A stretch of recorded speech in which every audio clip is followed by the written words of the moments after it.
Pernah kebayang nggak, impian terbesar kamu malah jadi mimpi buruk? Nah, ini adalah kisah Aurelie Moeremans. Dari judulnya aja udah kelihatan ya, ini cerita tentang manipulasi, kontrol, dan perjuangan untuk bebas. Ceritanya nggak dimulai di panggung gemerlap, tapi justru di momen-momen sepi saat kendali mulai tumbuh. Terus gimana ceritanya seorang remaja bisa kejebak dalam mimpi buruk ini?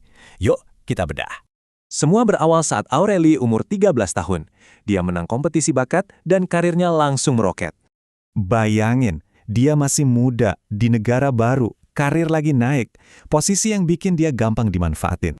Lalu dia ketemu Bobby, seorang aktor yang umurnya hampir 2 kali lipat darinya di lokasi syuting. Bobby ini jago banget, dia deketin keluarganya, pokoknya kelihatan kayak pacar idaman deh. Dia pakai taktik puji-pujian, bikin Aurelie ngerasa spesial banget. Ini namanya love bombing. Tapi setelah pacaran, cinta yang tadinya kelihatan romantis malah jadi terasa kayak penjara. Sikap posesifnya makin menjadi-jadi. Pelan-pelan, Aurelie mulai terisolasi dari dunia luar. Itu bukan janji loh, itu ancaman. Ancaman halus yang bikin merinding. Dari kontrol psikologis, situasinya jadi jauh lebih parah. Ini benar-benar pelanggaran kepercayaan. Parahnya lagi, ini terjadi di kamarnya sendiri, tempat yang harusnya paling aman buat dia. Bobby memutarbalikkan faktanya. Dia bilang itu bukti kesetiaan, bikin Aurelie malah merasa berutang budi. Orang tuanya akhirnya sadar ada yang nggak beres. Mereka langsung minta Aurelie untuk putus. Mereka udah nggak tahan lihat anaknya menderita. Ultimatumnya jelas, putusin Bobby sekarang juga.